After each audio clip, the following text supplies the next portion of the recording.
Good morning. আশা করছি সবাই ভালো আছেন। আমাদের গল্পগুলোর আরও একটি নতুন এনার্জেটিক ব্লগে আপনাদের সবাইকে অনেক অনেক স্বাগত।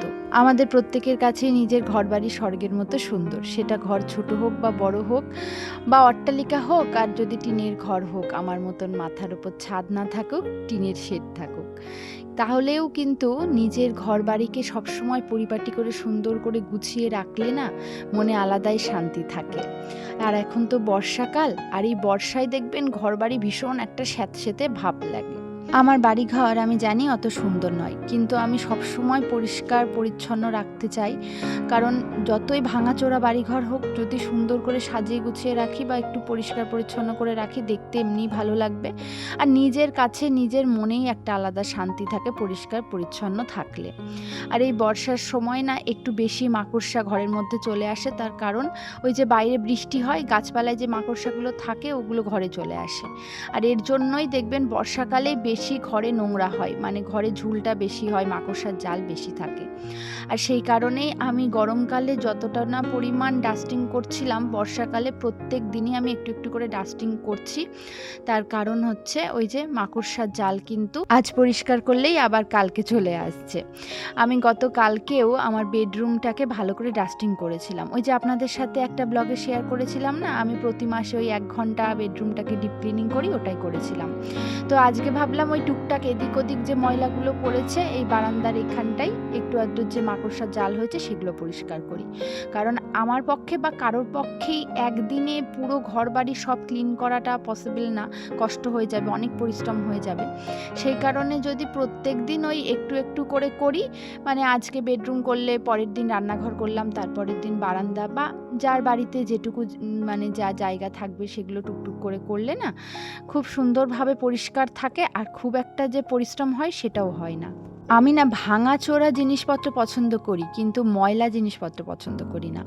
তাই আমার ঘর বাড়িতে সমস্ত জিনিসপত্রই বলতে পারেন ওই ভাঙাচোরা, তালি দেওয়া, জোড়া দেওয়া, কিংবা বলতে পারেন মানে একেবারে কম দামের জিনিস, বা খুব একটা জিনিস নেই বলতে পারেন।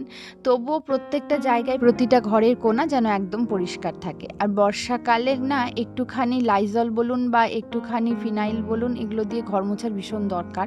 আমি জানি আপনারা হয়তো বছরের প্রত্যেকটা দিনই মোছেন, আমি ওই লাইজলটা ব্যবহার করি।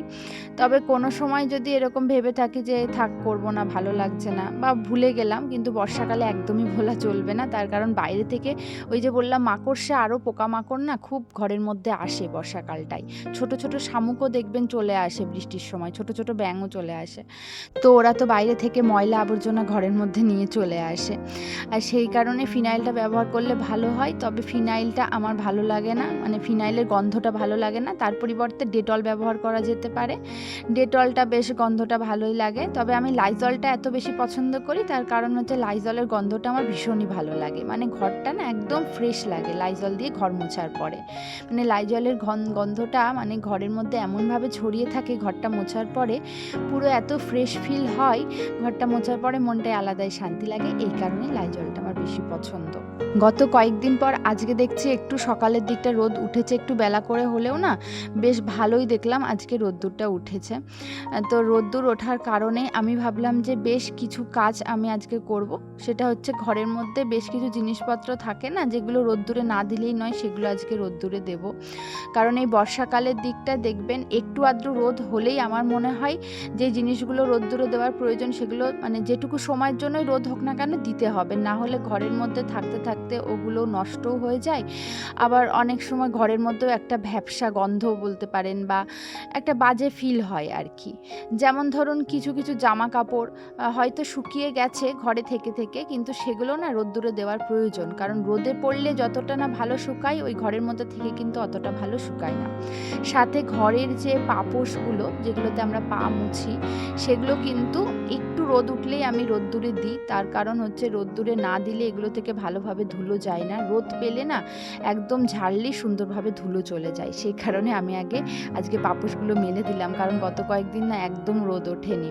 আজকে বিছানা বলুন বা বালিশ বলুন এগুলো রোদ্দুরে দিচ্ছি না, কারণ আজকে হচ্ছে খুব যে বেশিক্ষণ রোদ রয়েছে সেটা নয়, মানে মাঝে মধ্যে আবার মেঘলা হয়ে যাচ্ছে, এই কারণে দিলাম না। যেদিন আর একটু বেশি রোদ উঠবে সেদিন দিয়ে দেব।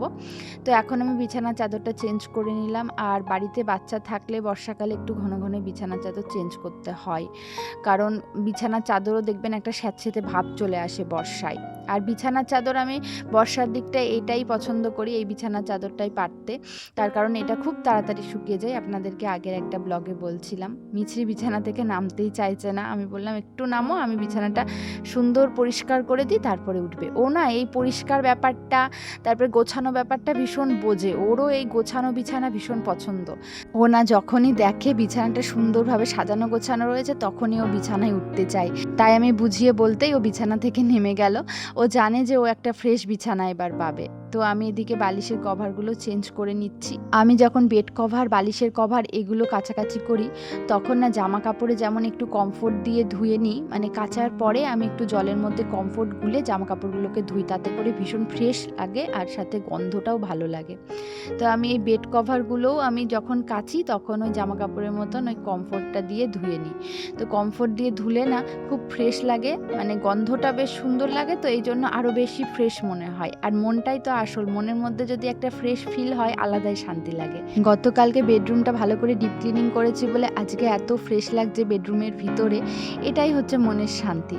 আর কালকে না ওই বেডরুমটা ডিপ ক্লিনিং করার পরে দেখছি যে সামনের বারান্দায় একটু ঝুল পড়েছে, কালকে আমি ওটা করিনি, তার কারণ কালকে আমার অনেকটা দেরি হয়ে গেছিলো এদিকটা পরিষ্কার করতে করতে, সেই জন্য ভাবলাম যে আজকে করব। তো আজকে সকালবেলা দেখলেন তো ওখানে একটু একটু যা ঝুল পড়েছিল, খুব বেশি নয়, মানে দেওয়ালে একটু কোনায় কোনায় না ঝুল পড়েছে, তো সেগুলো আমি পরিষ্কার করে নিয়েছি।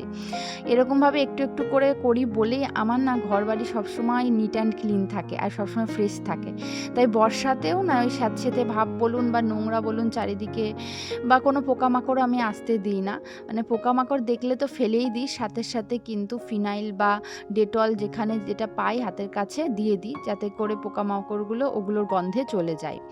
তো এখন আমি চলে এসেছি রান্নাঘরের বেশ কিছু জিনিস এই হালকা যে রোদ্দুর উঠেছে সেই রোদ্দুরে দেবো বলে, কারণ এগুলো না দিলেই নয়, কারণ বর্ষা তো বেশ কয়েকদিন হলো চলছে একটানা, আর বেশ কয়েকদিন হলো এগুলো রোদ্দুরে দেওয়া হয় না। বর্ষায় দেখবেন এই সমস্ত জিনিসগুলো না একটু কীরকম মানে পোকা ধরে যায় বা একটু কীরকম নরম নরম হয়ে যায়, দেখবেন যেমন শুকনো লঙ্কাগুলো না বর্ষাতে কেমন যেন হয়ে যায়, এই কারণে আমি হচ্ছে রোদ্দুরে দিলাম।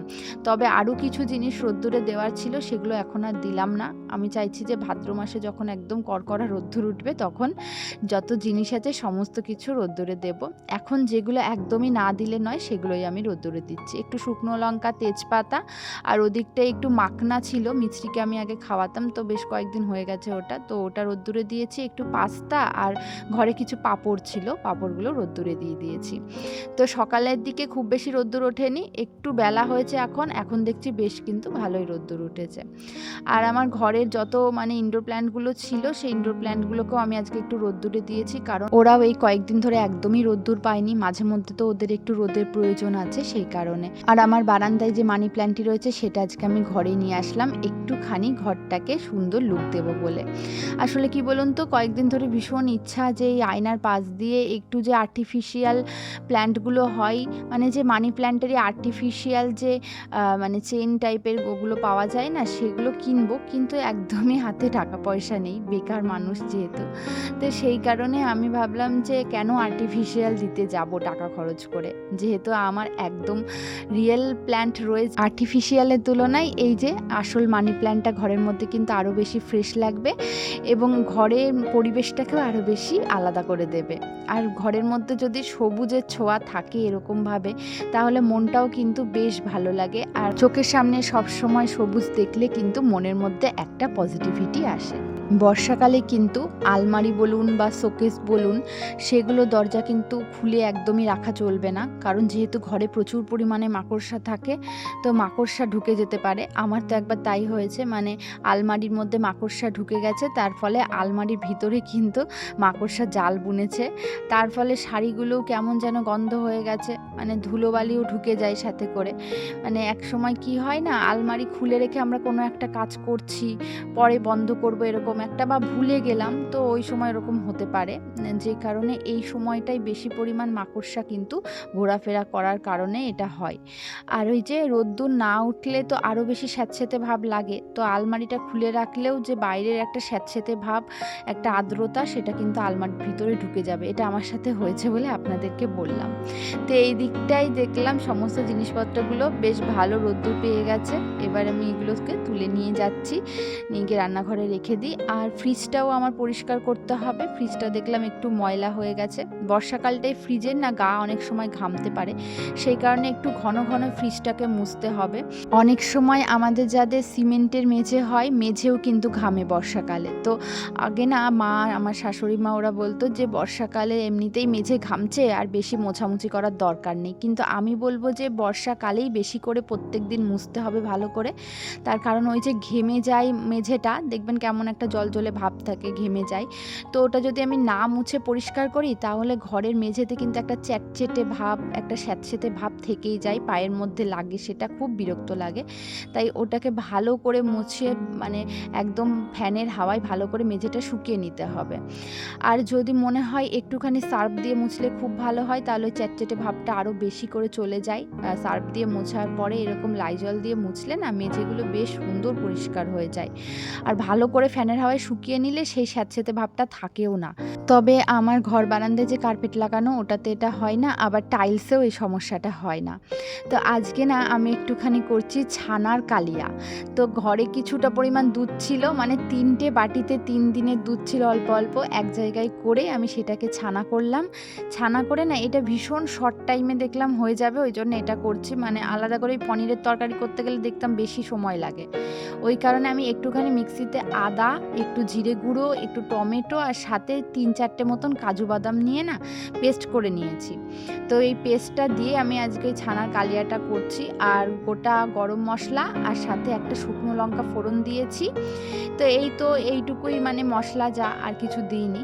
দিয়ে একটু লবণ, হলুদ, মিষ্টি দিয়ে আমি দিয়ে দিচ্ছি, এই দেখুন ছানাগুলো এভাবে দিয়ে দিচ্ছি। মানে ছানাগুলো আর পনিরের শেপ দিইনি, এভাবেই দিয়ে দিচ্ছি। এটাই হচ্ছে ছানার কালিয়া, হয়তো আপনারা সবাই জানেন, তবু আমি আমার মতন করে করলাম। খুব শর্টকাট, একদম অল্প সময় হয়ে গেল। মানে দেখছি যে অনেকটা বেলা হয়ে গেছে, এই জন্য এটা করলাম। আর কাঁচা লঙ্কা চিড়ে দিলাম না, গোটাই দিয়ে দিলাম, যদি মিছরি খাই ওই কারণে আর কি। তো শ্বশুরমশাই পনিরটা খেতে ভীষণ ভালোবাসে, ওই জন্য ভাবলাম যে এরকমভাবে পনিরটা রান্না করি। একটুখানি গরম মশলার গুঁড়ো দিয়ে দিয়েছি নামানোর আগে। আর আমার মনে হয় পনিরের নর্মাল তরকারি করার থেকে এভাবে যদি পনিরটা, মানে এভাবে যদি ছানার কালিয়া করি, খেতে কিন্তু বেশি ভালো লাগবে। নামানোর আগে গরম মশলার গুঁড়োর সাথে একটু ঘি দিলেও ভালো লাগতো, কিন্তু ঘিটা আমি দিলাম না, কারণ আমার কাছে মানে উপরে আর কি ঘি নেই, আবার নিচে যেতে হবে ঘি আনতে, ওই জন্য দিলাম না। আজকে তো আমি সকালবেলাতেই ঘর মুছে একদম সুন্দর করে পরিষ্কার করে নিয়েছি। এখন শুধু রান্নাঘরটা পরিষ্কার করা বাকি আছে। রান্নাঘরটা পরিষ্কার করে এই যে বাসনগুলো মেজে নেওয়ার আছে, বাসনগুলো মেজে নিলেই সব কাজ শেষ। সকাল থেকেই পরিশ্রম করার পরে যখন আমার এই টিনের ঘরটিকেও আমি সুন্দর করে সাজানো গোছানো, পরিষ্কার পরিচ্ছন্ন দেখি চারপাশটা, তখন না মনে একটা আলাদাই শান্তি লাগে। আর ওই যে বললাম, বর্ষাকালে এই যে কয়েকটা নিয়ম যদি আমরা মেনে চলি, তাহলে চারিদিকটা সুন্দর ফ্রেশ ফিল হবে। আর ঘরে আমি যে ইনডোর প্ল্যান্টগুলো রাখি, ওগুলোতেও না ভীষণভাবে ফাঙ্গিসাইড দেওয়ার প্রয়োজন আছে। তার কারণ বর্ষায় না ইনডোর প্ল্যান্ট বলুন বা অন্যান্য প্ল্যান্ট বলুন, ফাঙ্গাস মানে অ্যাটাক করে, যে কারণে ফাঙ্গিসাইড দেওয়ার প্রয়োজন আছে। তো আমি আজকে দিতে পারলাম না। যারা ইনডোর প্ল্যান্ট রাখেন ঘরে, অবশ্যই কিন্তু বর্ষাকালে ফাঙ্গিসাইড স্প্রে করবেন। এই সময়টায় কিন্তু ভীষণভাবে ফাঙ্গাস ইনফেক্ট করে।